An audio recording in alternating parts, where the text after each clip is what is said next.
एक शादीशुदा जोड़ा है, आपस में अक्सर बहस हो जाती है, लड़ाई भी हो जाती है।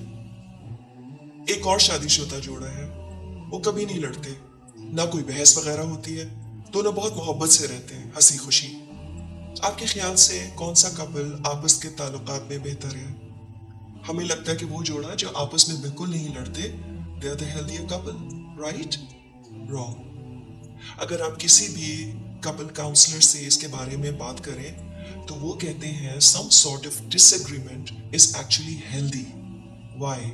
क्योंकि इसका मतलब है कि अभी उनके ताल्लुकात में जान मौजूद है।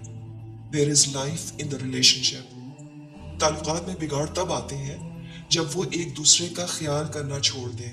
That is the real problem. तो सारी जिंदगी चुपचाप गुजारना, जहां बस अपनी अपनी पैरेलल जिंदगियां गुजरती रहें, दिस इज नॉट हेल्दी।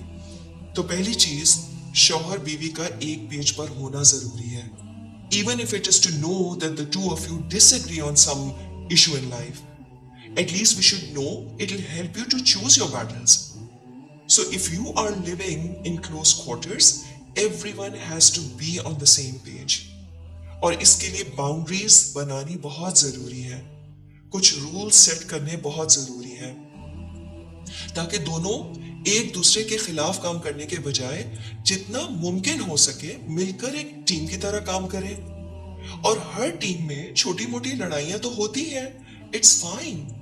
जब तक हम एक दूसरे से अपनी ख्वाहिशात, अपने गोल्स शेयर नहीं करेंगे, until then you will not be on the same page. फिर from time to time अपनी शादीशुदा जिंदगी को एसेस करना भी बहुत जरूरी है। वो कौन सी बातें हैं जो हम सही कर रहे हैं ताकि हम उनको बढ़ाएं, और किन एरियाज में हमें अभी भी कुछ मोहतात रहने की जरूरत है। What are still the no-go areas, ताकि मिलकर उन बातों का हल निकालने की कोशिश की जाए। So it's imperative for a healthy couple to have arguments.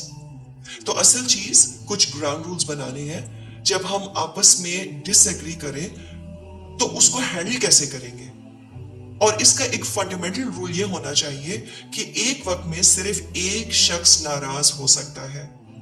तो अगर बीवी किसी बात पर हर्ट है, let her de-escalate her emotions before you voice your own. अगर मर्द अपसेट है, then the wife has to hold back her reaction and calm him down.